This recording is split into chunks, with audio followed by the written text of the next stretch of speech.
Kilala natin si Angie Mead King. Isa siyang racer. Mahilig siya sa kotse. Hindi lang basta kotse, kundi mga sports car na may kakaibang bilis at ganda.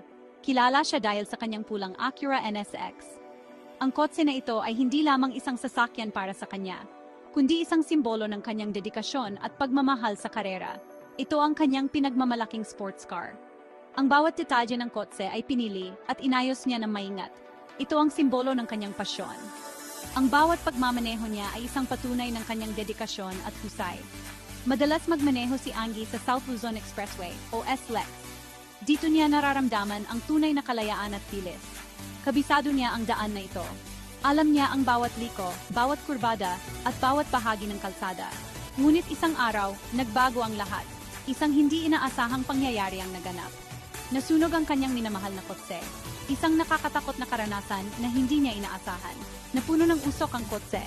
Ang bawat segundo ay mahalaga. Kailangan kumilos agad ni Angie. Sa gitna ng takot, nagawa niyang manatiling kalmado at mabilis na kumilos. Buti na lang, napansin ng isang driver ang sunog. Inalerto niya si Angie. Ang mabilis na pag-iisip ng kapwa-driver ay naging susi sa kanyang kaligtasan. Dahil sa mabilis na pag-iisip, nailigtas siya. Isang patunay na sa bawat pagsubok, mayroong mga taong handang tumulong. Nagitna si Angie.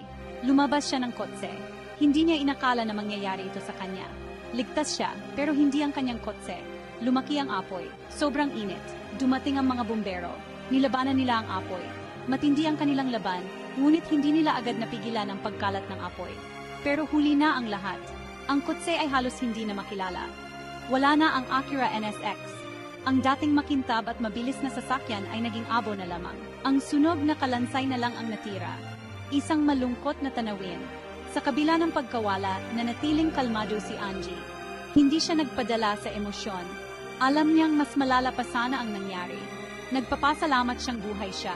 Ang buhay ay mas mahalaga kaysa sa anumang material na bagay. Nagpapasalamat siya sa driver na nagbabala sa kanya. Kung hindi dahil sa kanya, baka mas malala pa ang nangyari. Mabilis na kumalat ang balita. Nasunog ang kotse ni Angie. Nagalala ang mga tao. Gusto nilang malaman kung maayos ang lagay niya. Nag-post si Angie sa social media. Sinabi niya sa lahat na ligtas siya. Nagpasalamat siya sa mga taong tumulong. Nagpakita siya ng katatagan at positibo. Maraming nagpadala ng mensahe. Natuwa sila na ligtas si Angie. Hinangaan nila ang kanyang lakas. Ang pangyayari ay naging paalala. Ang buhay ay puno ng sorpresa. Seksyon 4, mga bulong at teorya. Pinag-usapan ng mga tao ang sunog. Bakit nangyari iyon? Ano ang dahilan? Ang iba, inisip na may diferensya ang kotse. Ang iba naman, inisip na dahil sa mga ginawang pagbabago sa kotse. Napaisip din si Ingkol sa mga pagbabagong ito. Posible kayang may kinaaman ito?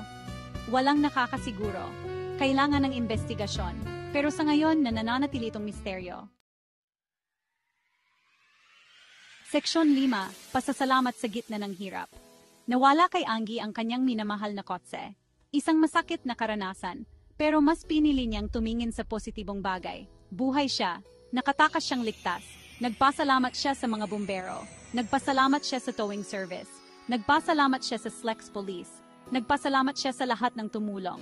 Nakaka-inspire ang kanyang pasasalamat. Ipinakita nito ang kanyang pagkatao. Nakahanap siya ng kabutihan sa masamang pangyayari. Seksyon 6, daan tungo sa kaligtasan. Ang kaligtasan sa daan ay mahalaga para sa ating lahat. Ang kwento ni Angie ay aral para sa ating lahat. Ipinapakita nito kung gaano kahalaga ang pagiging maingat at handa sa lahat ng oras. Paalala ito na nangyayari ang aksidente. Sa isang iglap, maaring magbago ang lahat. Paalala ito na dapat handa tayo. Bago umalis, siguraduhin nasa maayos na kondisyon ang sasakyan. Unahin natin ang kaligtasan sa daan. Palaging i-check ang kotse. Sundin ang batas trapiko. Maging alerto habang nagmamaneho. Huwag kalimutang i-check ang mga gulong at makina.